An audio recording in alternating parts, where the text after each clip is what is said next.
Welcome back to the Mina Kimes Show, featuring Lenny, only NFL podcasts.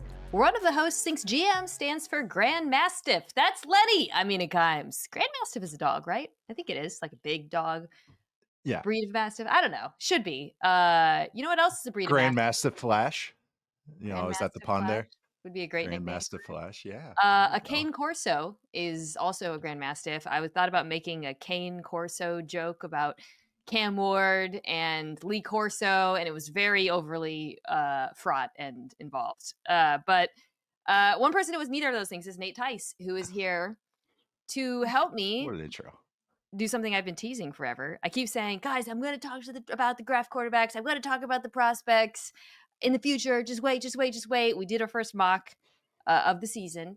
First War Room mock with Field Yates came out Monday. So we talked about three of the quarterbacks who we're going to be discussing today, because three of them are being rumored to go in the first round. But we're going to talk about a lot more than that. We're going to talk probably about 6 or 7, I think. We'll see, depending on how you view the mid-round quarterbacks. It's an interesting group this year. Wouldn't you say? I feel like it's a very what's your flavor group after you get past the first round. It's an eye of the beholder draft, and that's how the draft always is. And I think, though, this year there's a lack of consensus at any position. Yeah. And quarterback especially. And I think really, though, maybe the consensus is Cam Ward is QB1. Yes, I was going to say that's spoilers. That's the consensus. But then, I mean, I'll just even spoil my own takes on it. It's like the rest of them I consider a grab bag of the same kind of tier-ish of the same type of player. So, or players, I should say. So it really is eye of the beholder. And we'll talk more about it. It really is indicative of how people kind of grade these quarterbacks and what they kind of take away from it and what they value with each of these guys, which makes it fun, I think. Makes more fun to discuss. I do too. I actually think, Cam Ward is consensus number 1. I think as everybody watched Cam Ward and watched the rest of the quarterbacks, it became a unanimous opinion. I have not really, I'm sure there's someone out there who doesn't think that, but, and that is actually true of a lot of positions in the draft, right? Like Abdul Carter is everybody's edge one. Travis Hunter is everybody's corner one, and some people's wide receiver one. It's not a very, and then after that, it's kind of a free for all. So we're going to spend more time, of course, talking about Ward, Sanders, and Dart in particular than the other quarterbacks in the draft, starting with Ward. So there's really, again, his place amongst these quarterbacks is not up for debate. I think maybe what is up for debate is whether or not he is a 1-1 pick who you would stack up with 1-1s in other years. How much does he benefit, or how much does he hurt sort of by his draft class because of perceptions of this class not being as good as certainly last year? I'll kind of just start with my own journey with him a little bit. I'd seen him in college a bit. I had watched him a lot at Washington State because I'm a UW fan, and I'm not going to lie and tell you I was grinding Incarnate Word tape. I just have not. Sorry. But I did watch him at Washington State. And I think, Nate, for me, what was kind of fun watching his Miami tape with more an eye for that this season ahead of over the last few weeks is how much he's improved from his Washington State days. I don't know. I'd like to hear your thoughts on that because I liked him at Washington State, but I did not think he was an NFL starting quarterback. I thought he was like a really fun, really good college quarterback who maybe some NFL team would take a flyer on. Then this year, watching him, I think what struck me is how much he has progressed as a pure passer, how much he's grown into the position beyond his athleticism and his arm talent. So I wanted to start there because before we get into his traits and his pluses and negatives, I think that growth has to be enticing to NFL teams. Yeah, and that's what you'd hope their best tape is their end game tape, the end of their last season tape. I wouldn't say senior, but just their last season of college is they're crescendoing into the NFL or ascending into the NFL. And I would say that's what maybe was getting Cam Ward in trouble at Wazoo, was that his tape would kind of fall off in the second half of the year. And, and even in games when he'd maybe have too many heat checks and I think that still maybe is one little blemish with him. It is still a blemish, yeah.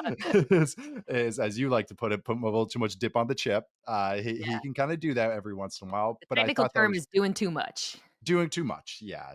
Heat check, however you want to put it. But I thought that got him into more trouble at Wazoo, and it became more of a negative than a blemish, if that makes sense. It was more glaring and devastating for the team and his own production, what he was doing at Wazoo. And I thought even here at Miami, there are some games early in the season. I would say Virginia Tech is one that comes to mind where you saw the good and bad of Cam Ward, and you saw a lot of the good stuff, but then you saw some of those heat check moments, some of those head scratching moments. But what I thought was really cool with Cam Ward, and maybe even myself becoming more, I liked Cam Ward a lot, but I didn't love him. I would say throughout the season, I was like, I like him. I think he's going to be my QB1. I played footsie with Garrett Nussmeier, who returned to school at LSU, and I was just kind of like, but I think I like Cam Ward. He's in my teens on my big board. And then when I did my study of him and wrote about him on Yahoo, I got more end season games. And so I watched 4 more of the games from the tail end of the year. And I was like, man, I wouldn't say full on love him, but I like him, fifth grader style. Like, there was more to him. He didn't have those heat check moments weren't as glaring as they were maybe even earlier in the season. I also thought that his timing and stuff Yeah. was maybe has been undersold and underrated because it looks so funky. I've kind of described it as a jazz player that knows how to read sheet music. Like it looks funky, it looks off script, but all of a sudden it's no, but that's actually the proper way to do it. And I think that as far as the result, I should say. But I thought that that's where it was. What you're saying, talking about growth, I totally agree with it. It was the growth from Incarnate Word to Wazoo. My first exposure to Cam Ward was him at Wazoo beating Wisconsin at Wisconsin, I believe. And he just took over the game in the second half. And I was like, oh man, this guy's interesting. Watched him last year. And I was like, just like you, I was like, I'd see him as a 4th rounder. That's where my grade was going into the season. Late 3rd, early 4th. That was my grade. Didn't even have my top 3 QBs, I think, going into the season. And then he just grew and got better. And I started seeing some blemishes. Oh, there's the heat check moment again. And then he just kept getting better, not having those negatives. And just the positives became more positive. And you could see actually growth in his game and the development of his game, maturity in his game. So just long-winded way to say, I agree Yeah. that this tape got a lot better this season and just his overall polish and consistency got better. Let's talk about the maturity a little bit, or Mhm, what is different, I think, because you kind of hinted at it a little bit. Um, when he plays on time, it looks really good. mhm, And he's a unique quarterback too.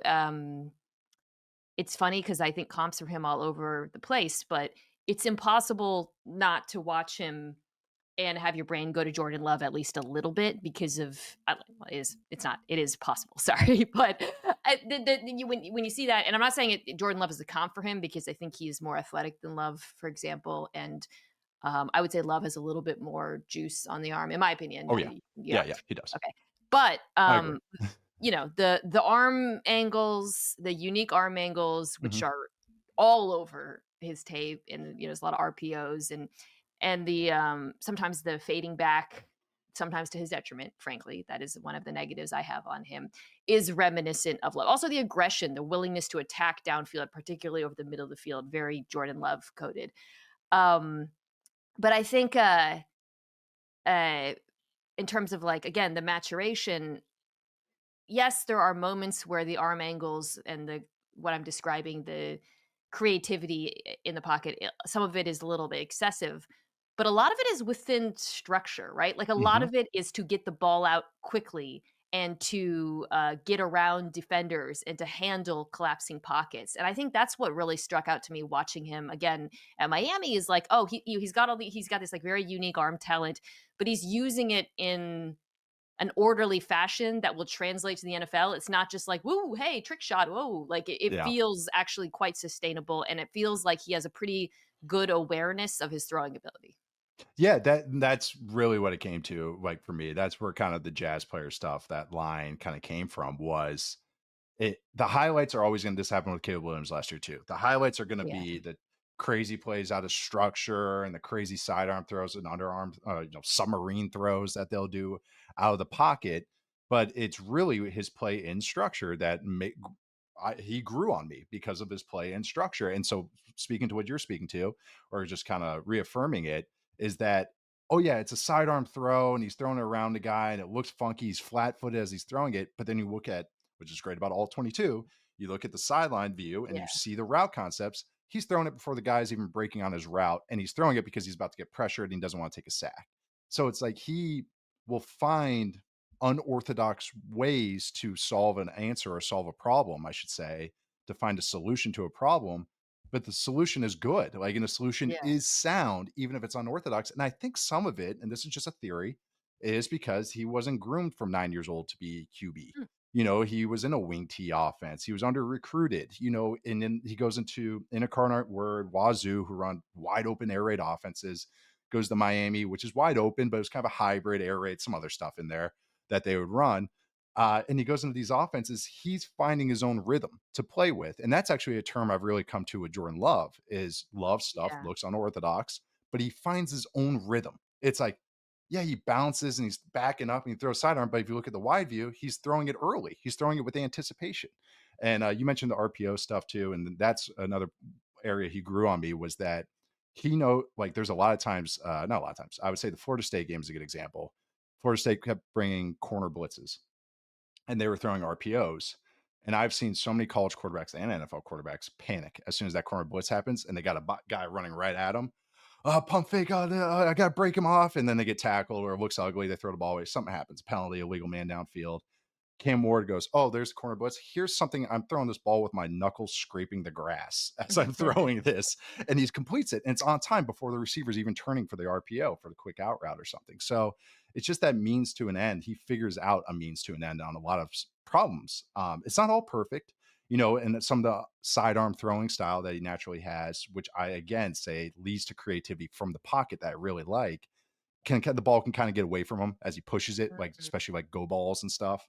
I have some stats on that, but I don't know his timing and everything. It's really he has a higher floor than maybe I even made it out to be, or I thought until I really studied him, really looked at what he was accomplishing on a given play.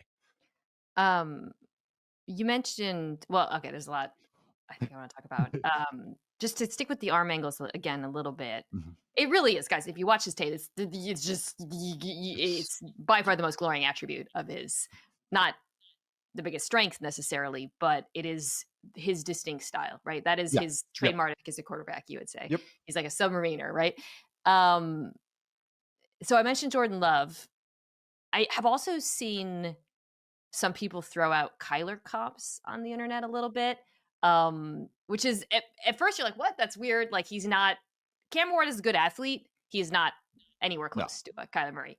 no, But I actually think where that comes from does connect a little bit. And Kyler also is not as unconventional of a thrower, but the through line that I saw for me is Ward almost uses his various arm slats to kind of mitigate the fact that he's not a bigger dude. I think right, it's a little like he's what, 6'2"? Like he's not 6'1" tall, change, yeah, but it doesn't I would say his lack of height does not show up on tape nope, because of his creativity as a thrower.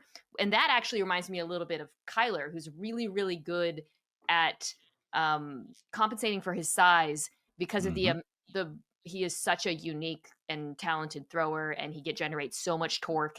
And you see hmm some of that with Ward as well. Like he's such a good athlete that it almost doesn't matter. And it's part of the reason why, again, to go back to this, and I'm going to keep hitting on this, he is so good at accessing the middle of the field.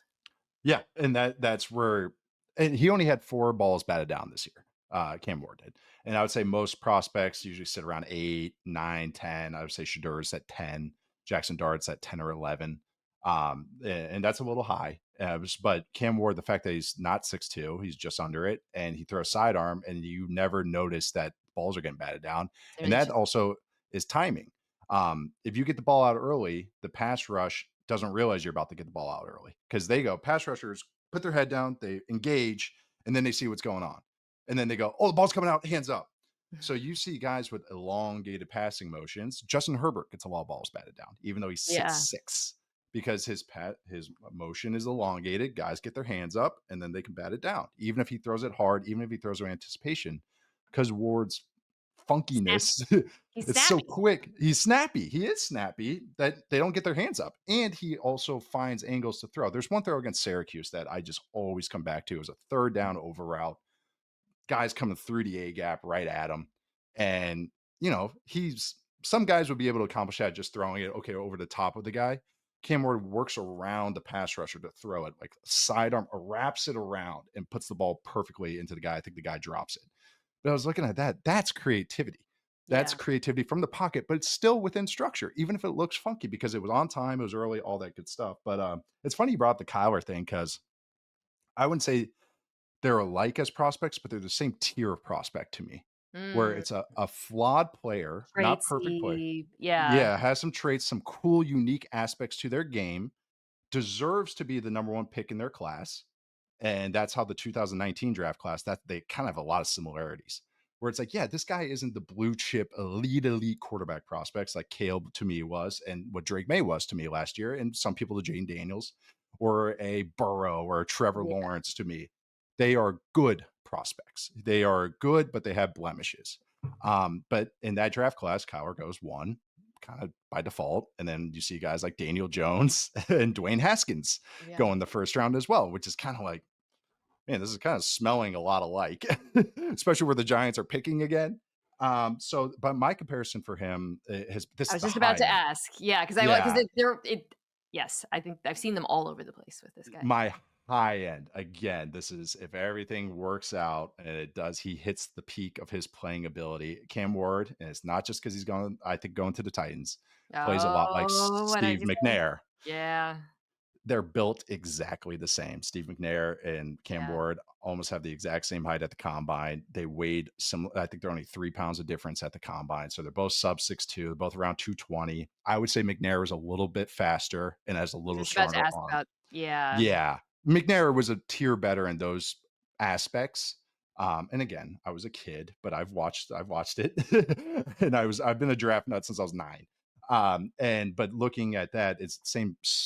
I mean, the play style is so similar. Like how they Mm, what they do from the pocket, the strength. That's another thing. Cam Ward's he doesn't win with pure speed. He wins with balance and strength and able to pull out of arm tackles and everything. That's just how yeah. McNair was too as well. Yeah. So that is my comparison for him at the high end again comparison for him. The athleticism is interesting because I alluded to obviously not being comparable to Kyler. So that's one thing where again going back to Wazoo, I actually feel like I've seen better athleticism from Ward in the past. He Mhm. became a better quarterback, but I think if you go back to his Wazoo tape, you can see Yep. there's athleticism that actually is probably untapped here. Um, Because they just let him go. They were just like, no, yeah, you he was just go like make Cam go make plays for us. Go do stuff. You know, like whatever it that takes, was the right? offense. Yeah. Yeah. So I think it's definitely he's not even the best. Well, he's certainly not when you consider Milroe. I think he's an inferior athlete also to Jaxson Dart, who we're gonna talk I agree. about. Hmm. Right. But he's definitely athletic enough Hmm. to and again, he has the second reaction ability we've discussed. Hmm. The arm strength isn't frankly no one in this class outside of again Milroe, but that's just we'll get to that. That's He's its he's own thing. he's such Uh, a hard. Yeah, that's the a arm unique discussion strength isn't too. like it's not Herbert, No, it's not Allen or anything, but it's it's definitely good, but good not enough. elite. But Yep. but Yep. what I think the reason why I've become so comfortable, and then we're gonna get to his negatives after this, but the reason why I've become so comfortable with him as 1-1 and I feel good about him in the NFL and sort of to sum up a lot of what we talked to, I think it really shows up when you look at his third down numbers. So on third down last year, 95 QBR, which is crazy. First amongst not just His stats prospects, are insane. All the insane, underlying numbers insane, are off the insane. chart. Yeah. First in yards per dropback on third down, second in EPA per dropback, but first amongst the draft prospects. Hmm. And what that captures to me is what we have been describing, which is he is both capable of playing in structure in Yes. obvious passing situations. So you taking out play action. We're gonna talk Hmm. about some quarterbacks who maybe benefited from that. But he also is a problem solver. And I think Yes. those Great third point. down numbers, which are insane, capture both of those Hmm. things, and those combined are why he's such a good prospect to me. Yep. And I thought this year he really balanced the getting into creation mode, staying in the pocket, and then when to scramble or extend plays and everything. And I think Yeah. that that aspect was really pleasing, I think, to watch. Because again, what the highlights and how I think people think of Ward is the crazy plays out of structure. But it's like, man, stuff he does in structure and the tempo, the timing. That's the word I just kept coming back to. The timing that he plays with. Yeah. It's a strong suit of his game, which I think is very exciting. Things he has to work on. Again, there's still some plays that are like, "You don't do that, dude." Like, Right. there's still some doing He's too much, some First pocket half of his rookie management. year might be a Yeah, little, there might be some some punches he takes. There's some Just because, yeah. drifting. Both the top 2 prospects, this is a problem, but I think Ward, it becomes less of an issue because he's able to get himself out of it with Mhm. athleticism more and arm talent, pardon me, but it's still things change in the NFL. You can't drift that much. He Can't. does it a little bit too much. And I would say again, like his arm is really good. You see you alluded to some of the balls outside the numbers a little bit deep. Oh, Like yeah. yeah, there you can see he's not one of like he's not No. Caleb It's Williams a level, you know. it's a top it's comfortable. It's above the threshold. That's how I kept putting It's it. good It's enough, above the yeah. threshold for good, but it's not the top tier upper echelon arms, which is fine. That's why those guys are the dudes. So, really quick before we get to Sanders, assuming he's with the Titans, or maybe not, I don't know, maybe somewhere to trade up. What kind of offense do you think is best for Hmm. Cam Ward in the NFL? Oh my god, almost like if Callahan could do what they do in Cincinnati, kind of to spread it out, have an Yeah, at you run game, and just let him make quick decisions. I do think, and he's able to drive the ball over the middle. You alluded to that, and that's why the height doesn't show up with Cam Ward ever. Like you would never know that he's 6'1" and change. Like because just he doesn't get balls bad down. He throws quick game really well. That's another aspect that short guys don't usually throw that well. Actually, is because they can't see, like just physics. Think of tall people in front of you can't yeah, see right around the fence. And but he's able to do that. So there's a lot of offenses alike. I wouldn't like one, like he doesn't coach anymore, but like an Arians offense I would not like for like a Ward. So to yeah. me it's almost a timing base, which is a lot of offenses now. So Titans would be fine. Shoot, Browns actually wouldn't, actually Giants actually would be a decent fit for him too because of what Dable kind of does and everything. So Mhm. at the top of the draft, those are better fits than I think the Browns, because Browns is more of the traditional under center play action, attacking Yeah, down the field as opposed. And then they had issues with trying to hybrid Deshaun Watson in the gun and all that. right. So that kind of just I'd squint a little bit at that. So stuff that uses timing and lets it spread out and let us use quick decisions to get the ball out. Yeah. I mean, this is different in some respects, but there are things they do in Green Bay with Jordan Love that do, I feel like, make sense for him. Yeah. Um, Yep. which is sort Ton of of yeah, single RPO stuff to the outside where he's making quick decisions. Yeah, no, and driving they the don't ball. driving the ball downfield, in Yep, breakers. in A lot breakers. of the Yeah, play fakes are from the gun. Like there's yeah. um I really the yeah, offense is Kevin O'Connell and the Vikings, but like that's fake for everybody. That's really the offense I'd love to see him in. Just throw dig routes and benders and yeah. get the quick game out of there because that's what he does well. I'll speak to the. It's not just eye test with those go balls, by the way. Like he has the arm to push the ball. Like I've seen several throws where it's past 60 yards, and he can drive the ball and Mhm. benders and stuff. But stats back up kind of go balls, so stuff to the outside. And Mm, this is one other little blemish. He doesn't have huge hands. He has 9-inch hands, which is that is the minimum you can have at quarterback. It gets a little scary from there. If you get below that, he's had fumbles in his career. He had over 30 career fumbles in college. But the tiny hands and sidearm throwing style, and this is just theory, this is backing up from eye test, is that the ball just fades away from him physically because how the ball comes out of his hand. Anyone watch on YouTube can see it. It goes like this. That's how you throw a football. You turn it over like a screwball. So he goes like this and it fades away. And looking at stats, so balls 20 yards or more, air yards or more, past the numbers or outside the numbers. He was 56 out of 81 quarterbacks in completion percentage, 31%. So it's just, and it's a thing that it's not the end all be all. If you get a couple yeah. dudes on the outside, they'll make up I for was just that in about to the say NFL. some of that Yeah. Maya had to do with the skill players in Miami. True. His best player was the tight end, which so again, you look at the and a Wide receivers. slot. Yeah. Yeah. It's a There's little I mean, it was an yeah. overwhelming. It Okay, wasn't Brian well, Thomas Jr. and Malik Neighbors. That I'll put it that way. It was not those guys that Jane Daniels had last year. someone who got to play with very good receivers was Shedeur Sanders, who you have written Mhm. about at by the way, I should have said this at the beginning. Check out Nate's podcast with Charles McDonald, Matt Harmon. They do excellent work. Football 301. He also writes for Yahoo, does great breakdowns of quarterbacks. Has written quite a bit about Shedeur Sanders. Very polarizing prospect.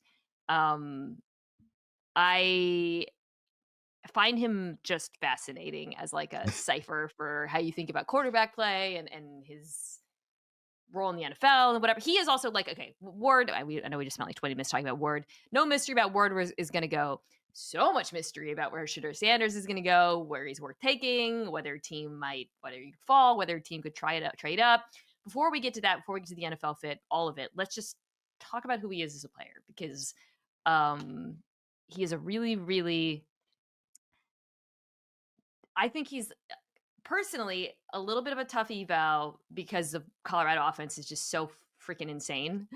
Um, it's For like it's a Mike Leach offense. I mean, God. well, it's you start with the actual players. He had Mhm. incredible wide receivers, not just Travis Hunter, by the way, and then a very bad offensive line. You pointed out, I think correctly, that some of Sanders' habits do make the offensive line's job harder than it was, but it's Yeah, still a bad offensive line to my eye, right. anyways. Yep. And they It's couldn't run the below football. average. Yeah, I'll put it that way. Yeah. below It's average, and there's no run game. So, but it's weird. Again, this is why it cuts to being a tough eval, because yes, that made his life hard, but then he also was throwing to these crazy wide receivers. So it's like he had things working for him, he had things working against him. Um, I think the pressure mitigation or lack thereof, the sacks, the pocket thing is just what's really alarming. But let's start with right. what's good. Yeah. Um, he throws a catchable football, really catchable. I'll He just start spins there. it. Like Yeah. Yeah. it's He I spins it, it. He it's can rip that football. Now, That's again, the I know it sounds like yeah. we're damning with faint praise. The catchable rate, so I'll start here. He according to True Media, he had an 82% catchable rate, which was the second in college football. But when you start putting in parameters over 10 yards, it's still good over 10 yards, Mhm. actually. It drops to 13th. Cam Ward 7th, by the way, there. Accurate. And then when you get to over 20 yards, it drops all the way down to 35th. So he throws a very catchable football, but not, I would say, a catchable deep ball. Is that a fair assessment? I would, and I just think also that he's selective when he pushes the ball. It's very much like it's go balls, which go balls in for a quarterback, and especially a young quarterback, are some of the easier throws you could throw, at least mentally, and what you have to do, because you're throwing out to space. You don't have to throw with proper timing all the time. You can mitigate with an arm, or your receiver can do help or create more for you with the throw than maybe a throw over the middle, which is more on the quarterback to accomplish. So, like, I would agree with that. That a lot of that was just him. Oh, that looks good. Chuck it up and let's launch it. And you don't see a lot of the throws with Shedeur. And I want to be positive to start, but a lot of the throws over the middle are he has to see it be open, and then he rips and fires it, and then he spins it, and he can throw, and he'll stand in there and rip in breakers over the middle and digs and benders. Those are some of his best throws. It's just always, a second late, a half second late. So it's even his good stuff has some blemishes with it. But I agree with it. Is that the further the throw goes along, you get some blemishes, but he is accurate underneath, and especially on underneath stuff. What you just said there is what takes me to my comp, which I haven't told you yet. But what you're describing there, it reminds me of Jimmy Garoppolo sometimes watching It him. does. It does. That's Which exactly who. Yeah, but Jimmy G also had one of the quickest throwing motions in the that's true. That's true. league. But yes, Uh, play style wise, that is Play style, optimal offense, strengths and selective deep weaknesses. balls. Like Yes. like Jimmy knew his own arm, and so Yep. he when he threw turnovers, it was usually over the middle of the field because he was not trying to take those deep shots Nope. outside the numbers because he had a very good understanding of his own strength. Which, by the way, like, it's good because you don't want the worst thing is like a quarterback with a weak arm is just like trying to throw the ball where he can Yes. and force into Yeah. tight windows. Okay, put a pin in that. If Okay. people aren't already bringing it up.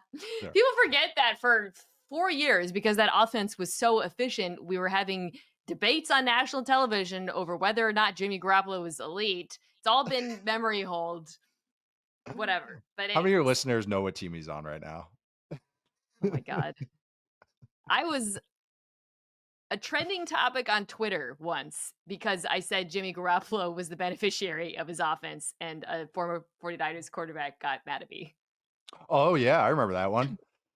Yeah, Real that's thing the that thing, happened. and that's the thing. It's you can actually refer to multiple instances where where it's just talking about a 49ers Yeah, right. Okay, quarterback and back to Shedeur, back to blowback. Shedeur, back to So, throws a really catchable football. I think this is important as we consider what the kind of offense. Well, I kind of gave it away. What kind of offense is best for him already? But throws a really catchable football over the middle of the field within a certain a certain distance, I suppose. Um, he is willing to take big hits and He's which tough as yeah, hell. Gabriel is tough as Yes. hell. Okay, sorry. He he will take hits. He will handle pressure.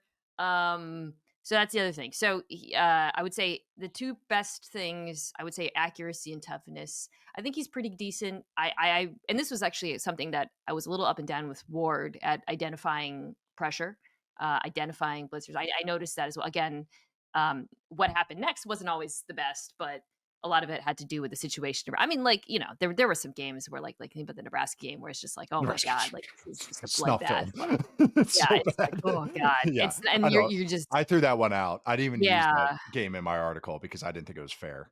Because it was just like he can't. No, even if he was a like, I'm sorry, like even if I was like, oh, this guy is amazing and everything, it was just that game was not fair to anybody playing quarterback because of just yeah, what was happening to the Colorado offense. yeah. I think yes, arm strength.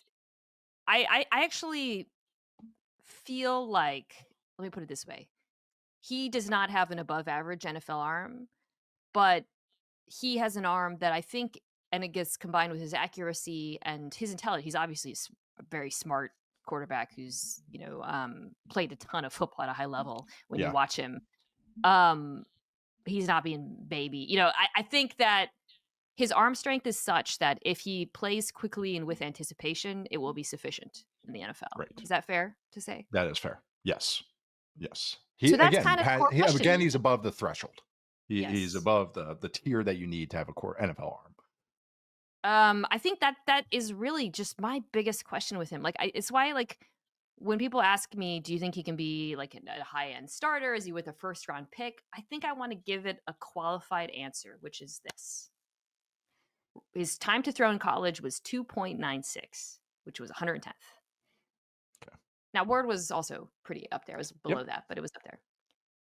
I believe, and I want you to run this by you, if he can bring that down in the NFL a couple clicks to your 2.7, what Mhm, mhm, 2.8, I think he can be successful in the NFL because of the accuracy. If he can play with anticipation on time mhm. and you put him in a Shanahan offense, I absolutely think he can succeed. So I think it's a bit of a cop out.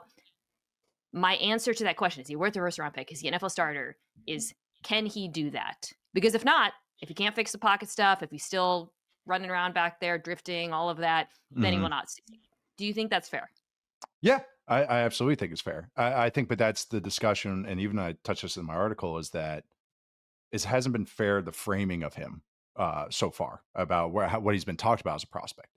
I think if you and not and again not to, this isn't totally fair to him, but if you close your eyes, you didn't watch a single snap of Colorado, but you've heard about Shedeur, you go, okay, this guy's throwing a lot of touchdowns. He runs from touchdowns. They were on a prominent team. It's Deion Sanders' son. I know what type of quarterback he is, and you couldn't be any more opposite. He is not a he is a guy that is almost boring to watch. And I mean that as a compliment and as a negative. But I agree with you is that I think his upside is that he can be a starting quarterback. Am I saying elite? No. Am I saying top 10? No. And I mean that. But a guy that can hold the fort and be a starting quarterback, yes. And shoot, I'll just kind of like whole picture here is the comparisons of the quarterbacks that he is more like is a Kirk Cousins, Yeah. is a Teddy Bridgewater, is a Alex Smith, but Alex Smith was a better athlete than Shedeur Sanders.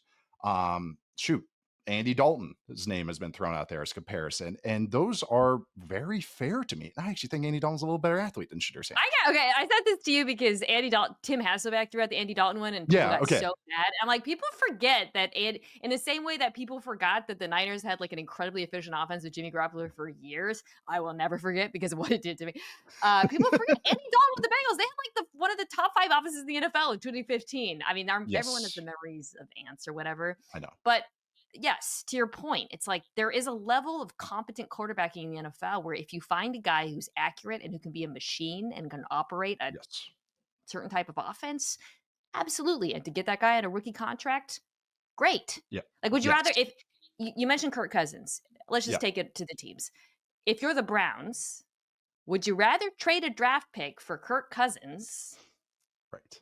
Or if you Or could guarantee, and this is a big if, that Shedeur would play like Kirk, would you rather have Shedeur for 4 years on a rookie you contract? would much rather have that, especially with their contract situations, you know? And it's just that if you frame him as a distributor, not a creator, that Mm, point guard. he's a point guard and not a Russell Westbrook point guard that's putting up 30, a true John Stockton, 10 points, 14 assists type of performance at quarterback. Yeah, And again, this is but when we get into two, is that it's how you perform from the pocket, it's how you create within the pocket, it's how you create outside the pocket, it's how you mitigate sacks, turnovers, and also pushing the ball. But also you just have to have some, athletic ability on top of this and some, threshold. We keep talking about yeah, threshold arm strength, but even just athletic ability. And I think that's the thing with Shedeur Sanders is he's an average athlete. And that is where the moving backwards in the pocket, him taking sacks is more worrisome than Ward because with Sanders, it's as soon as he gets off the first read, he starts drifting backwards towards his tackles. And yes, that is fixable. Yes, don't get me wrong. That is something that you can teach. You teach a guy to lean into the punch. It's every quarterback has to learn it at some way. And only the guys that can get away with it in the NFL are the freaks. Lamar can do it because he's Lamar and he runs a 4.3. Jane Daniels can do it because he's Jane Daniels and runs a 4.3. Josh Allen can do it because he's Josh Allen. He's a freak.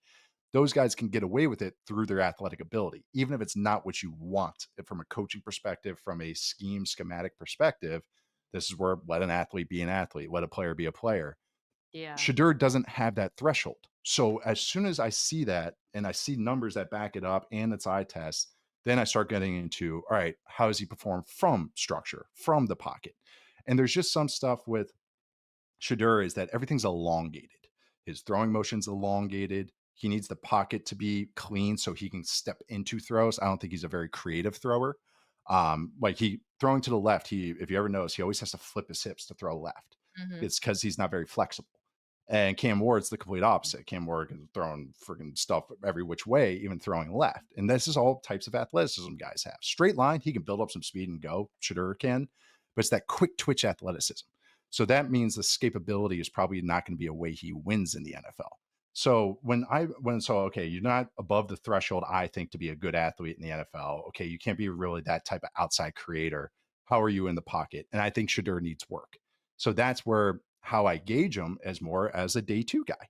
And it's just because that's where I think it's fair. Even if the guys that we've just compared him to, Kirk Cousins, 4th round pick, Teddy Bridgewater, yeah, 132, last pick of the first round. Andy Dalton, 2nd round pick. Alex Smith was 1-1. So I will give that one. But Alex Smith, again, was bigger, faster. And just those were he was. I mean, he absolutely was. He was bigger and faster than Shedeur is. So that's where I just struggle with it is he has to be a distributor, but he needs work to be a distributor. And I really do think yeah, that because I just I don't think know. he's a total creator. Well, that's the other thing is, like, I was like, if you could guarantee he was Kirk Cousins, but that's a huge freaking if, dude. Like, Kirk That's Cousins took a second too, also, he to didn't become the play for player he years. is, yeah, right Yeah. now, and I think that's where it's tricky with a team like Cleveland. It's like, if that's the decision you're making, do Right. you take Sanders or do you take, like, Abdul Carter and Kirk Cousins and maybe take a flyer on a guy later, like a Shough or some of the guys we're talking about? That's what I would do. Is It's a little tricky. I mean, I would easy for love, me. like, to me, so I still think Shitter's for me as a first rounder. I think, a team like Pittsburgh, team picking later in the draft, um, that's what makes sense for me. But again, the draft is not about what's logical and what's right. It's about need and desperation and timelines. And I think that's where it gets tricky with Shedeur, right? Because Mhm. the Browns and the Giants both have to look at him and ask. Both of those teams need quarterbacks who can play right now. Both of Correct. the teams have to look at him and ask, like, do we think we can win with him right now? Because here's the other thing about those two teams. It's not the Jimmy Garoppolo 49ers, my friends, that he's walking into right there. I mean, the Browns, sneaky bad situation that really took a turn quickly. Used to be a great setup for a quarterback, but they spent a lot of money That on something else. So, that O-line's a ticking time bomb. ooh, happened overnight. Feels I like. stare at it all the time. I'm like, they're gonna have to they're gonna need 4 new starters next year. Like maybe all 5, but I think that for sure need 3 new starters next year, maybe 4, which also is like so even if you get Shedeur or even a young quarterback, they have a decent year this year. All right, guess what? I can guarantee you're going to have a drop off in surroundings next year, just based on what the offensive line situation looks like in Cleveland. They were built to win this year, last year, this year, and next year with Deshaun Watson. That's how the whole team was built. And so now they're trying to revamp their answer, which is how it goes in the Um, NFL. I do think we agree that that kind of offense is what would be best for him, right? Mhm. The Shanahan offense. Yep. Um, the Because it athleticism just takes thing, the fat yeah. out. It takes the fat out of everything for that. And also, I think it would just give him better floor to rise up in. I say Well, Cam Ward could be in an offense that's more on him. Shedeur is yeah. going to need something to lift him up, especially early on. Those off again, there's a reason why they obsess over Kirk Cousins is that the thing that those offenses those play callers covet is accuracy and Yep. toughness matters a lot too, by the Yep. way. Is your guy willing to stand in there? And so when we talk about Shedeur, and I think we both agree those are his two best traits, that is where the ceiling is for him. Like that is Yes. where he would flourish if he speeds it up. Yep. I'm just go back to what I said. He's got to beat it up. If That's he it. I'm telling you, if he come out of his rookie season and you tell me Shedeur Sanders' time to throw dropped to a certain threshold, I'm willing to bet it was probably a pretty decent rookie season. I really believe that. But if it's over 296, I'm willing to bet you It ran was into some ugly. problems. Some of it depends on him and his continued development. Yeah. Yeah, I mean the athleticism thing is tricky, dude, because he's not a great athlete. I'm looking at the top 15 quarterbacks in EPA per dropback, which is more than quarterback. Just, there's Yeah. quarterbacking, there's no simple stat. Trying to find guys who are Derek Carr at 12. We know who he is. Stafford at 15 has got an unbelievable arm. Yep. Tua is the Okay. one that really jumps out. Right. And Tua, look how Tua's time to throw. It's Yep. Tua knows what he is, and that's the downside of Tua too. Is that, but Yeah. that's the thing too. Is that though I know I did the kind of same exercises, like Purdy's here. who He's a better athlete. So if Purdy's a better anyone's athlete. going to jump in and Yes, say that. yes, Okay. and bigger. Diametrically different prospect. We'll talk here before we take a break. Is Jaxson Dart? He's Oh about boy. as opposite as it gets. I mean, yeah. The reason I want to talk about him with Shedeur is because they are now being talked about in Okay. the same Yeah. tier of sorts. Um, so I started watching him before that talk happened, and it's kind of blown my mind a little bit. I'm not gonna lie.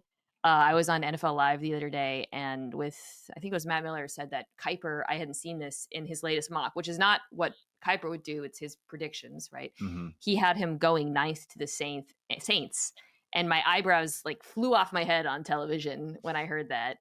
Um, yeah, and Like, then they wait, played a clip of Lane Kiffin being asked about his offense.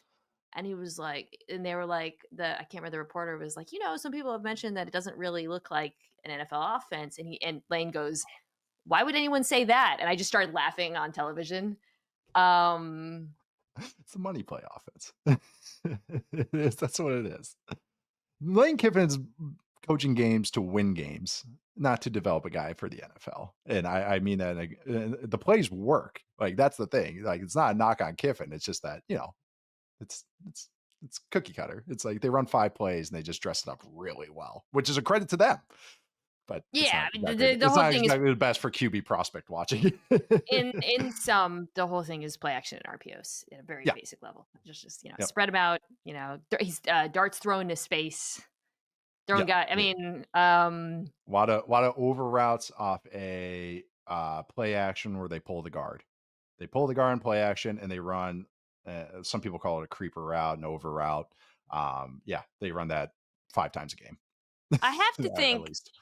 the buzz, and you never know with these things, how much is smoke, how much is real. But I have to think, if I have to be like, kind of, why is this happening?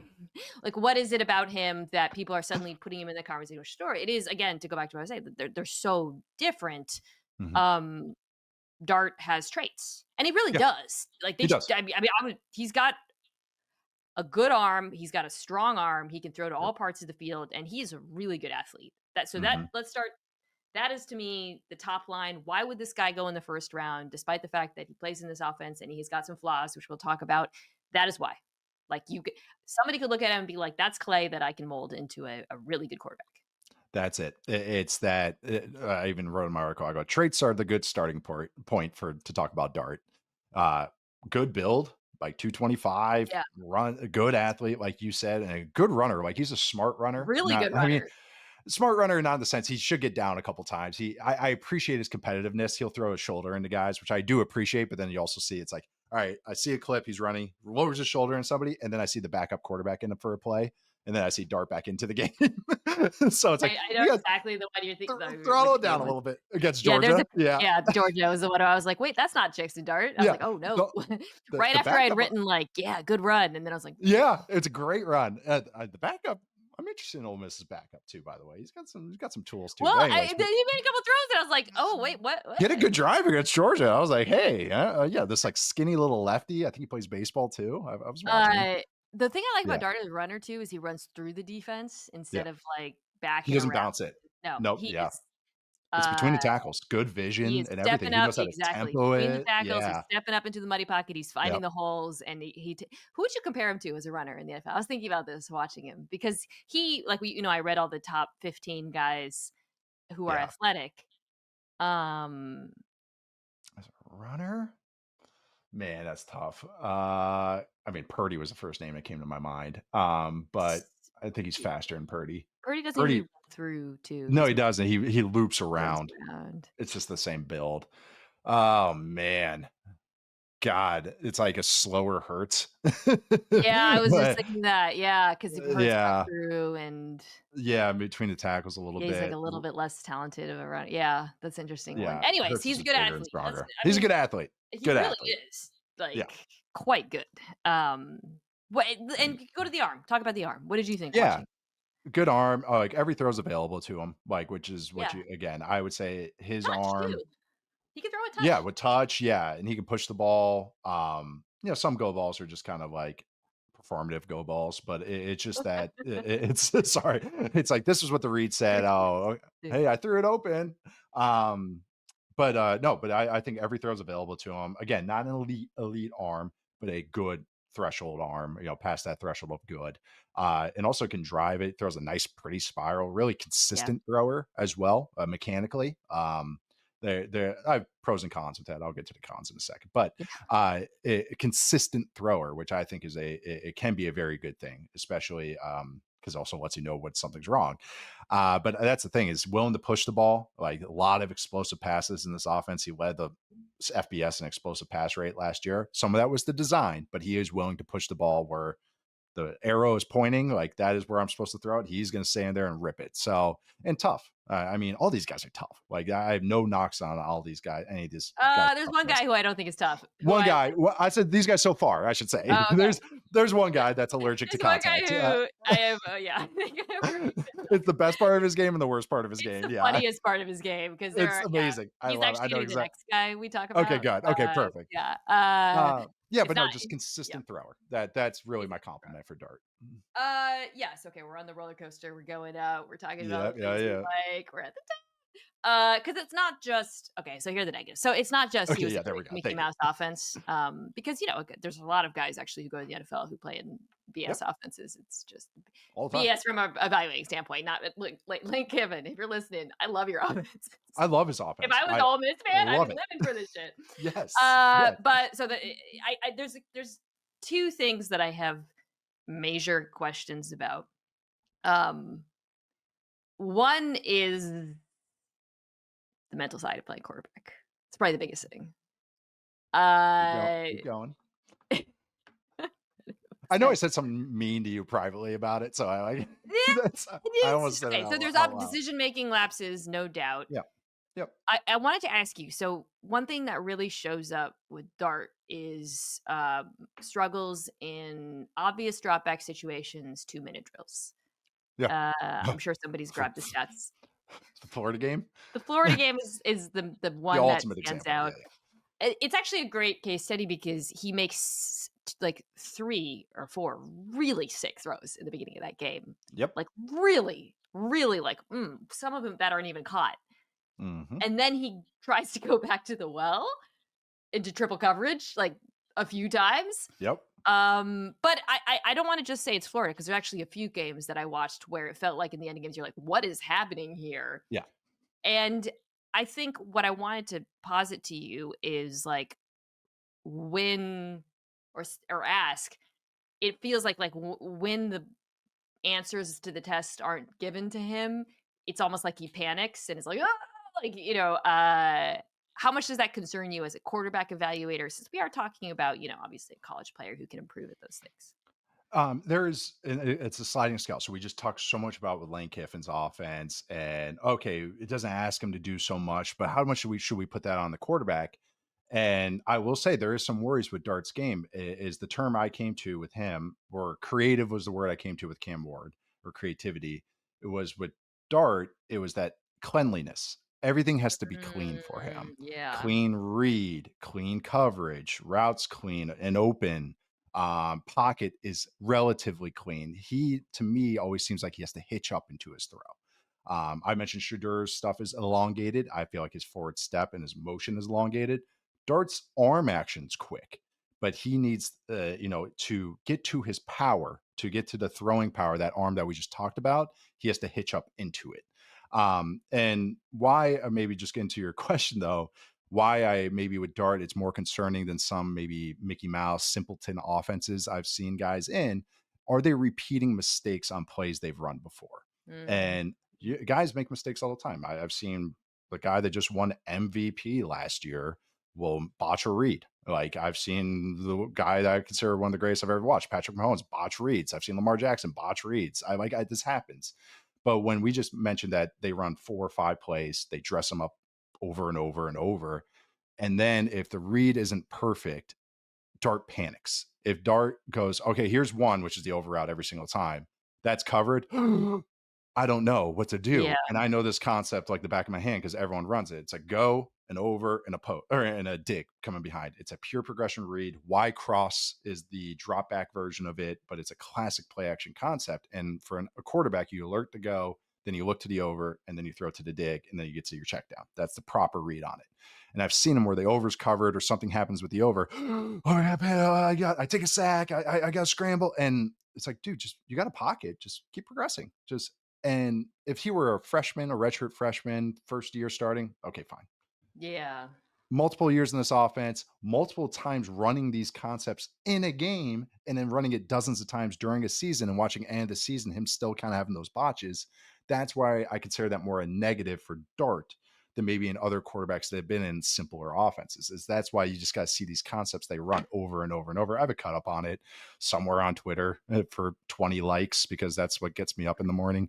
But I think too is that there are some stats that back this up. You even mentioned like maybe as the game went along and then in 2 minute Yeah. drills, especially at the end of the games, was sack rate wise, he takes about middle tier sacks and pressure to sack rate. I wouldn't say it's oh my god, big red alert, but it's a Worse than yellow. Sanders, by the way. Yeah, I That know. actually It's a shocked me because I both me of them, too. it's like, ooh. He's weird with pressure, dude, because like, he will stand in there and make some really difficult His best throws under throws. pressure, but he also I wouldn't say he it's like the flip side of having bad pressure feel. Because he does have that, Daniel Jones quality sometimes where it's like a Yep. freight train coming in and he doesn't see it. He's like, "Oh," it's like Yep. cartoonish, but he also has that Daniel Jones quality where, like, he'll make a, tough throw. Yeah. It It's just it's it if again, that it's just first read's mental clean, stuff. he'll stand and Yeah. fire it. Yeah. No, yeah, it's Uh, the mental side. It's just he needs more polish mentally than I think you would think being in a Lane Kiffin offense. And yeah, sack okay. rate doubles in the second half of games because I think that's what happens. Defenses start covering and then he starts panicking. Yeah. Good defenses too. It really showed up against good defenses. Yeah. Let's Georgia take a quick game, break, Florida game. come back, and talk about him versus Sanders and sort of what it looks like for him in the NFL. All right. So all that said, I started by saying it's like crazy because he's so different from Sanders, right? Yeah. In a lot of ways. Um, I would take Sanders above him, first of all, just because I think that there's a lot more speculation with Dart. I think the mental stuff, it's very easy to be like, well, get him in the NFL, give him a year, and he'll learn it. Just like you said, like a lot of guys just don't, man. It's playing quarterback is so freaking difficult, and the mental part of it is as important as the Yep. traits. It's millions of traitsy guys over the years have never amounted to anything. That said, I can see why a team, given the upside you get of finding a traitsy guy, would be like, "F it, let's roll the dice. Let's get him in the building. Let's see if we can make this work." Um, to me, that's where, like, if you're a team like the Rams, I'd rather have Dart. Like, Mhm. let's see. But most of the teams that need quarterbacks are not in that position. Right. Right. He needs time. And, man, it's like, because I don't want to come out here and be like, "Oh, I like Dart more than Shedeur," or "I like Shedeur more than Dart," because to me, I don't really love either of them. So it's hard for me to even rank. And so what I've kind of defaulted to is grouping them together and go, whatever flavor you like. But I put it this way, I tier them the same. Like they have the same grade to me. And it's just that they have such blemishes that it's stuff that I think are more damning than maybe others do. And that's why to me, the risk of that is a day two guy. And it's just because as soon as you put one in front of a guy's name, you are anointing him. And It's that interesting. these player skill sets, that's scary to me. Yeah, the Rams can do whatever the hell they want. Sean McVay's got carte blanche. So like, yeah, he can take a guy, but like guys that have their jobs on the line, that's like, man, this is the bet you're Yeah. making, as opposed to some other guys that have come up through the classes, in the past few classes, or just, find a guy that's a vet to hold fort. And maybe some of this is narrative scouting. But guys that are more projecty, okay, we'll get him in, we'll polish it. You kind of have to show it to me. Like I get that theory and getting into the NFL, guys get better. But Jaxson Dart, I've watched since he was at USC because I was watching Drake London. It's the same guy. And that is why I have concerns. It's like this, the leopard doesn't change their spots or whatever the saying is. No, I watch him, I'm like, "This is the same guy, just a little bit better," but it's like, those are the same blemishes, so why do we think now he's gonna get better? That's the negatives for me. I really feel like if you look at some of the success stories in college football over the last few years in terms of going to the NFL, an overwhelming trend is it's guys who got better. Mm. Dane Daniels, Bo Yeah, Nix. yeah, yeah. I thought Bo Nix wasn't even a NFL backup early in his college career, dude. That dude was Oh, his unwatchable, but, by I the end think of Auburn, Bo Nix was unplayable. It but yeah. then you watched Oregon and, like, again, he had his flaws as a prospect. Yep. He outplayed what I expected, but he got better, and I Yes. think pretty dramatically. And he has traits. Nix is freaking Yeah, big Nick and fast Nick and can Nichols, throw. yeah. It's just that he never tapped into his arm. Like that was the thing with Nix. It was like he had a hose. It was just that he preferred to throw underneath. Like that still does. It matters a lot. Um, It it does. matters. I But mean, again, and, traits matter too. people will say all these quarterbacks got better. I think there's just degrees to that is all I'm saying. Yep. Okay, so I have 3 quarterbacks in my next tier, which is kind of funny because they're all just wildly different, and Every single I one of these I guys. what'd you say? Every single one of these guys is just like Yeah. it truly is like an eye like every archetype is in this draft class. Good, like in a bad way, kind of. Like Yeah, we every haven't talked about this. I don't know if you're in agreement with me on this at all, but I have Tyler Shough, Jalen Milroe, and Dillon Gabriel in my next tier, okay. in that order. So Yeah. oh, man, we're doing our QB show, but whatever. I'll spoil it now. So I'm Cam Ward, tier break, tier break. Ooh. So we're dropping a little bit here, and then I consider Dart, Shedeur, Shough, and Riley Leonard as my next guys. Like those, I but didn't I even consider put them all in the Riley same Leonard. class. But all these guys are round three guys to me, so I don't care. You love Riley Leonard remains one of Hey my favorite. man, hey, I'll take Listen, my guy that runs like Woody from Toy Story. I'll take him. get him in there. I was gonna Am I say you missing could one? Taysom Hill him a little bit.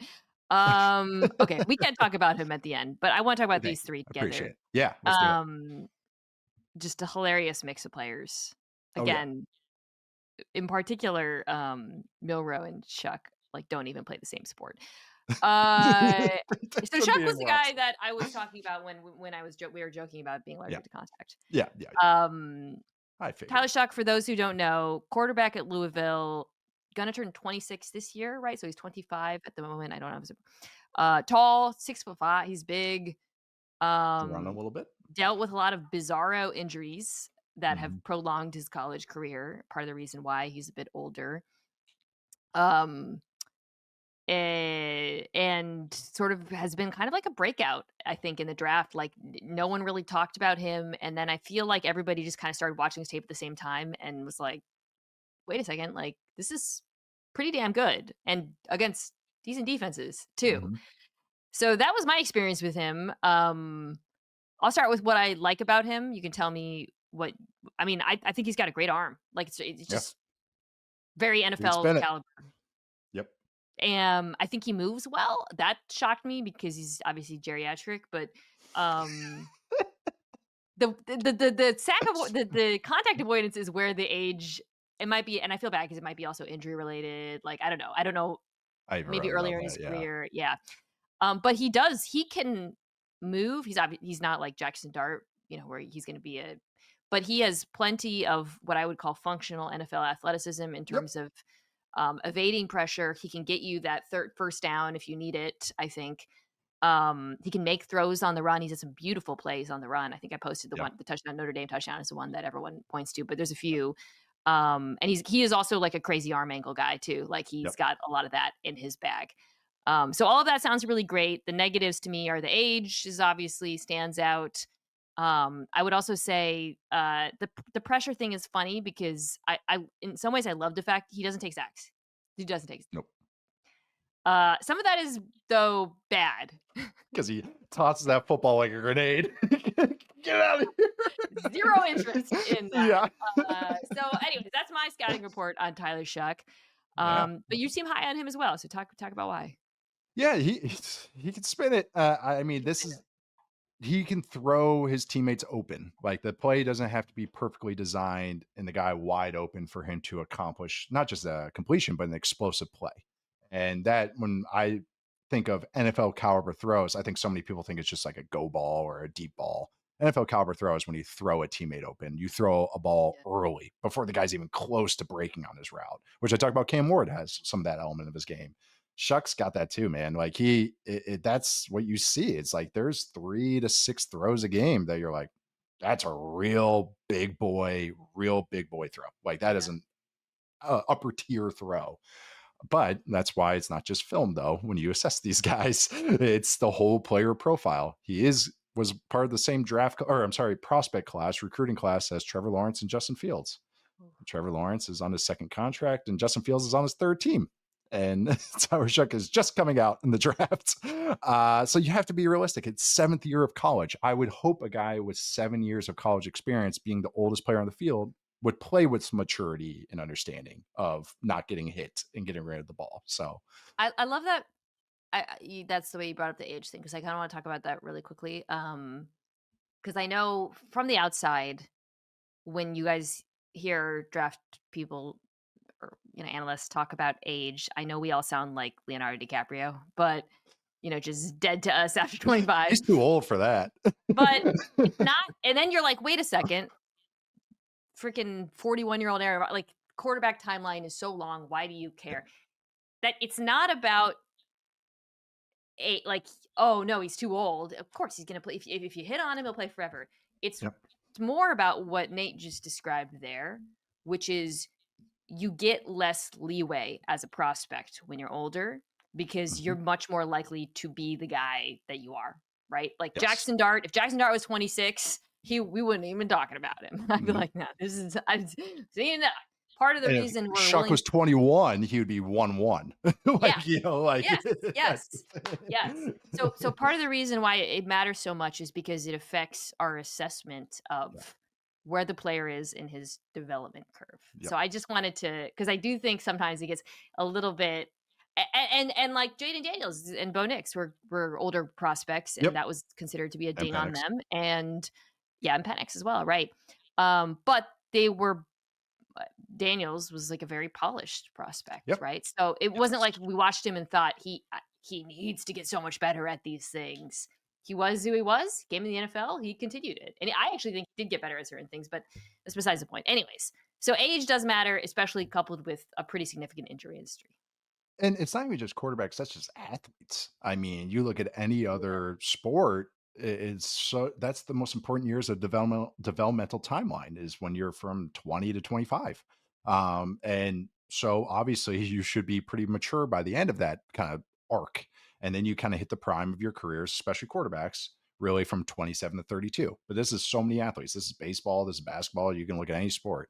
And so I think just you got to keep that in mind with the developmental timeline. It's like you better see dominance if the guy is the oldest quarterback that might go in the first round since Brandon Whedon in 2012, who was 29, by the way. Yeah, never Way to it'll go, never be Mike. tough. Never will be Mike tough. Holmgren, baby. That was a heat check of heat checks right there. But anyways, it's he's Van Wilder at quarterback. So you look at baseball reference and you see the age difference for if you look at minor league stats. The guy So is 21 in double A, he's 6 years younger than the average age, yada yada yada. part of why I find Shough interesting, though, in this particular draft, because there are a lot of teams that are desperate Mhm. for not developmental quarterback play, but immediate quarterback Plug and play. play. Yeah, So to go back to the Browns example, there could be a right. team like them or the Giants, for Principal example, Skinner tapping my nose right now. This right? Who is like, this "Hey, is man, we ain't got time to sit around for yes. Dart or Milroe, who we're going to talk about next. Give me Tyler Shough. Let's just see." And you know what? I think if you're in the second or third round, it's totally worth it. That's Take that fine to shot. me. That's Yeah, fine to me. That's why not because Dart is last name is Dart, but just because I group these guys as day two dart throws. It's like you can build the argument for any of these guys on day two, and I am yeah, fine with it. It's when you talk about round one, that's when I get scared. And so that's what, and again, we even talked about like the maturity that he plays with is a good thing. And again, I don't get to sit and meet with these guys and see how they are, and some of the whiteboard stuff is BS anyways, because it's just one instance. But how he retains a playbook and everything. And teams can maybe get optimistic about that. It's like, oh no, this guy could show up on week one and get reps with the ones, in training camp or week two of training camp, and we can trust him to run the offense. That's really it is. It's not to be a needle mover. It's just a guy you trust to run the offense. That's all the Browns want right now. So to me, that's an easier argument. Shough round three, heck yeah. Like yeah. that would be a win for the Browns to me. Taking him in the 20s, I get a little scared. I have one little stat too about the him not taking sacks too. By the way, he was second in FBS last year in throwaways. He had 31 throwaways last year. It's when, and this is the thing is like me and I are talking about this. If you just watch him, it's very It apparent. very obvious, It's yeah. Once you you see notice that ball it, out the sideline all the time. oh, man. It is like if I played quarterback, I'd be throwing I think about uh, that too. it's like Little Giants when the kid's Yeah, just running in circles over and over. it's also like his most boomer trait, which is very funny. Okay, to the other side of the universe, we have Jalen Yeah. Milroe, who is the Yeah. ultimate project. He is, to me, just the ultimate lottery pick quarterback. Yep. Rocket arm, unbelievable runner. We were going back a little So bit and good. forth about this today. Oh my god, like, It's so much fun. especially you really see it on tape because you see how complete he is as a runner. Like, it's The not just that vision. he's big dude. Yeah. He's got real, like, running back. I'm not trying to be mean. I'm like, real running back vision. Like, Well, sets I gives blocks up. him I think it gives him a floor in the NFL because you just get that guy and figure it out, man. He is an unreal I don't know if he tested. I don't think he did. He, pro day, but it's always the unofficial, official times. Yeah. Pro day, he ran a sub 4.4 though. Like, the range was like 4.38 to I don't need to see 4.43, it. whatever. Watch the Yeah. tape. It is Yeah. unreal. Okay. But he is just all over the place as a thrower of the football. Just crazy accuracies. Just it's a journey. He Yeah. throws some of the most beautiful deep balls you see, and then he throws balls short, intermediate, where I genuinely don't know Correct. what's going on. So I think just there's not even that much to talk about. Like this isn't about NFL fit or anything. Really, it's just about NFL timeline. Are you a Yep. team that has the capacity to take a shot like this, a lotto pick? Is there any team that you think could? I I've mean, become so lazy. I'm just always like Rams. I know I keep saying Like, that, but because yeah, it's like the easy one. I don't know, they but might like, need one a little sooner though. Honestly, that's why Dart is like kind of makes. I would love Dart right. I mean, Yeah. I would love They're that for Jackson Dart. my little special boy, Riley Leonard's been my dream fit for them, but that's a whole different We can discussion. talk about him at the end when we get to Yeah, in the a final sec. But tier. other teams too, maybe the one that uses creativity or guys, creatively. Like shoot, I mean the Steelers, if they like do sign Rodgers, like that's another team too with Yeah, Arthur Smith, and you have package plays how they used Justin Fields last year. Like that's another one that could be interesting. yeah. But no, like you said, he's the tools are just insane. Like he'll rocket a ball 60 yards and it'll be flat footed and it's a flick of the wrist. And you're just like, how'd that ball come out so fast? Like the torque, like how that doesn't seem physically possible to just go like this and the ball just flies out of a guy's hand. But yeah, that's the gifts with him are pretty gifty, pretty high end gifts. I can't imagine they would do this, but a team like the Bucks that has a really good roster and a quarterback on like a short to intermediate, it doesn't from a Yeah. football preference standpoint. He's obviously wildly different from the quarterbacks that Yeah. Jason Licht goes for. I'm just thinking like timeline wise, that's one that jumps out as kind of a fun. Um, Any team with like a running quarterback, if they want to, if Milroe's there on day 3, like round 4, and they're like, hey, we need a backup on the roster, like the Bills or somebody that has a guy like that could be a fun backup to have there too, to kind of be like that's a a good point. Yeah, high variance backup. Those teams, Eagles too. yeah, Those teams that have that kind yeah. kind of offense. And you take a dart throw, even though Tanner McKee pretty much a baller for the Eagles. This is my favorite quarterback of the Eagles, Tanner Who's McKee.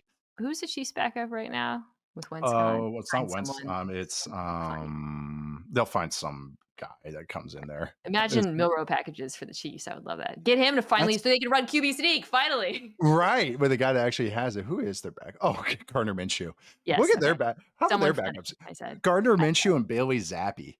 Is this just to make sure. Patrick feel good about his arm? Just get the guy, make him rebuild the confidence. I will say there is a guy that he reminds me of the high end upside, and that's Aaron Brooks. If you remember him from the Saints, Yes. 4th round pick for the Packers. Then you got traded to the Saints. He ended up making a Pro Bowl.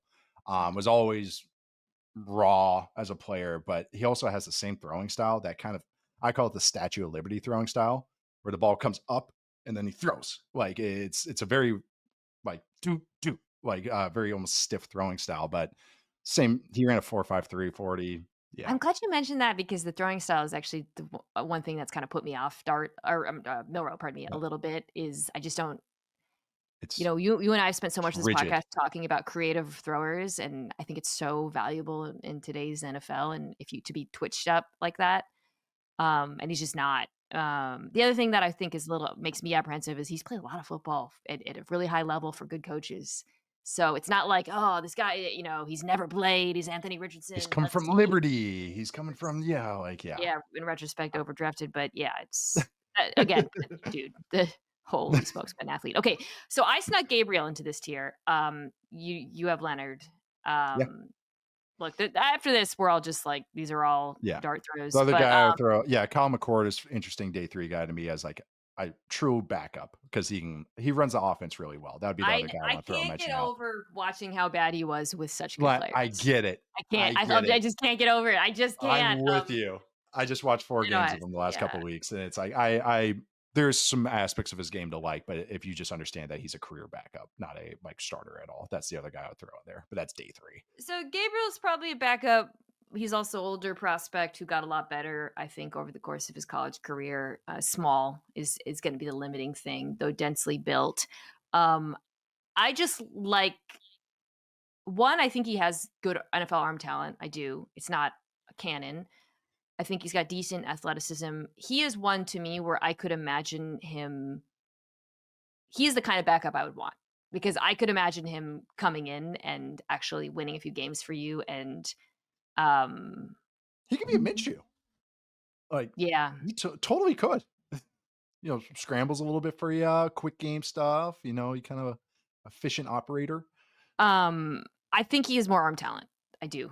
Oh, he's got more Maybe juice, but it's yeah. Yeah, yeah, yeah. I just there's just a few games because I've just watched a lot of Oregon because, where I was like, damn, like I actually it's funny because Nick's had better traits, and I see why he was drafted where he was. But I actually think Gabriel was asked to do more in this offense in a way that impressed me.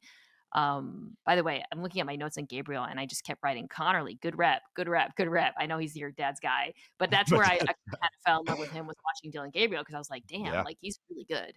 I remember that. But I think that he would also be, I would love like for a Shanahan type team to have him as backup. I think he'd be really a good guy to get in the building, a good mid round draft pick. So this just now we're in the space of personal preferences. Why don't you do Yeah, Riley Leonard here, because he's your perfect. guy? Talk about what you like Uh, about him.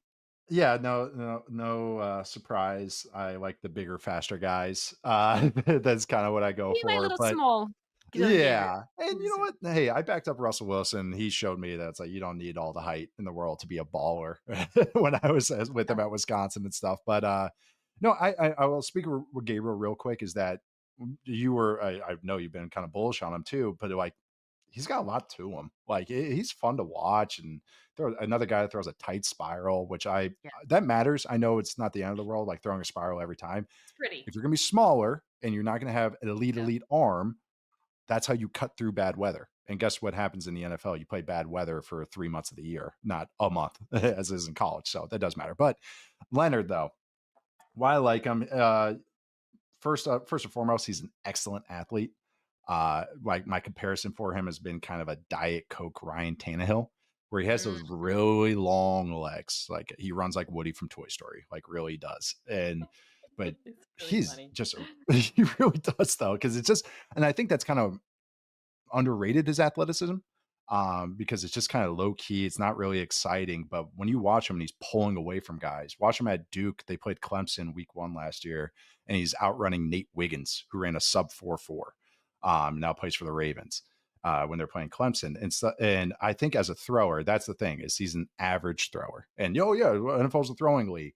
It's more that he is the opposite of what I usually like throwing wise, which is I'd rather have the guy try too much, like Cam Ward, and rein it back in, than a guy that can you try and push this? Can you push this throw one Yeah. time? And to me, with Leonard, there's some circumstances with that, but there is that is one blemish with him. It's like I want him to push the ball more, but I think his accuracy has been underrated as a thrower. I think his timing, he doesn't take sacks, he mitigates a lot of sacks, he doesn't make mistakes. It's just a profile that I think is an easy backup that has more to him because of just what he has shown. And I just think Notre Dame had terrible receivers last year. That's the thing, is when well, you just mentioned Oregon and stuff. So if I like a quarterback, I watch too many of that game. I watched a lot of North Carolina 2 years ago. Watched a lot of Notre Dame last year. I was texting our boy Golick Jr. a lot last year about Notre Yeah. Dame and going, "Who the hell are these receivers?" Because like his best Yeah. receiver were It's like a converted lacrosse player and a tight end with a bad ACL, bad. Mitchell Evans, who I do like. But I just think there's something to him. I just think the toughness, the athleticism, and I think the competitiveness. I think he's smart and I think he's accurate. And that's just a combination of traits that I'd be willing to bet on in round 3. Not saying take him round 1, not saying round 2, but in round No, 3, we're in the mid rounds here, yeah, and I think that he has enough traits to merit like a developmental glance personally. I'm the high guy on him. I am not.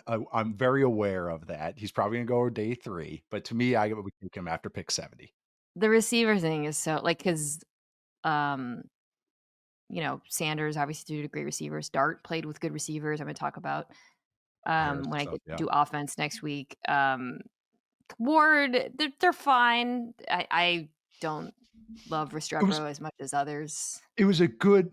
He didn't have maybe that ace teammate, but Yeah, he had a lot of strong, like Damian Martinez, the running back was good. The backup was good. yes. Like he just had a lot of. Yeah. And the offensive Offensive line was line was great, good. yeah, offensive line was Yeah. good. That's Yep. actually the thing that I was like, "Damn, who's going to the Play draft?" calling was good too. Like Play calling he was had a good. yeah, good ecosystem, even if he didn't have like maybe an ace around him. I mean, I alluded to this with McCord, Howard, again, you're playing with, like, all-star teams. I mean, the discrepancy in talent watching, Ohio State versus Notre Dame, holy shit. Jeremiah Smith, man. Oh Uh, my god. Same with Ewers, dude, because oh my god, I've watched so much Texas football over the last few weeks because there's so many draft guys, Yeah. absolute all-star team out there, and he was just not up to snuff. Let's wrap it here. Okay, so we've got through those guys. Between Will Howard, Ohio State quarterback, Quinn Ewers, Texas, Kyle McCord, Syracuse, because I think that's a decision that teams picking after like after the fourth, 4, 5, 6, whatever, right? Uh, It's the 3 Ohio State guys too. Howard yeah. currently and McCord and Ewers Okay. formerly Ohio State. So those 3 players, if you were again, this is just we're just throwing darts here. Yeah, yeah. An NFL team, which one would you take of the 3? Oh my god. McCord. Uh, Really? Howard's got the most traits, but dude, that guy can't throw over the middle. He Yeah. sails so many footballs and he's just stiff. Did improve. I will say did improve as a thrower. I will give him credit, but it's all to the outside. Where he has to see it and throw it to space. Also throwing to Jeremiah Smith is a lot of fun. and Emeka Ibuka is a lot of fun and handing off to those 2 running That's backs. just Yeah, yeah. ridiculous. But I would say McCord because I just think McCord can handle an offense, which is I trust me. If you asked me a month ago, 2 months ago, I would have said Howard. I've never been a fan of Ewers. I think he's a late day 3 guy. I've never seen it with him. Yeah. I'll say this about Ewers. Of the 3, he has the highest end throws on tape, Yes. but he Yeah, also has the worst moments, I think, and correct. that's the Quinn Ewers And he experience. might have the worst traits as far as like size and speed, like which And is crazy to say with injury history him is injury history.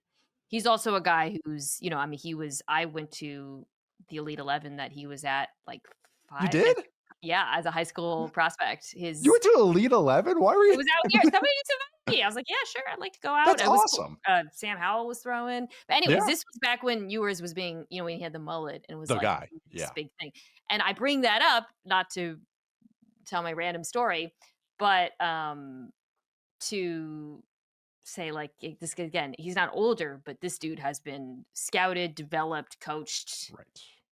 to the max. Right. So the fact that he still is so erratic would be very concerning for me as an NFL. He's not naturally accurate, which is scary. Like, and I know that sounds like a made up term, but like he has Accurate. just the wildest misses, and it's just Yeah. always just like, and it's not because okay.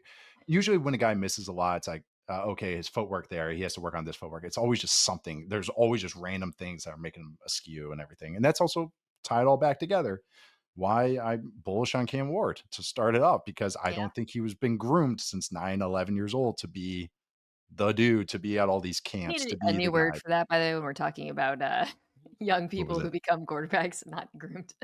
Uh, Oh god, dude. uh, I didn't think Taught, of that.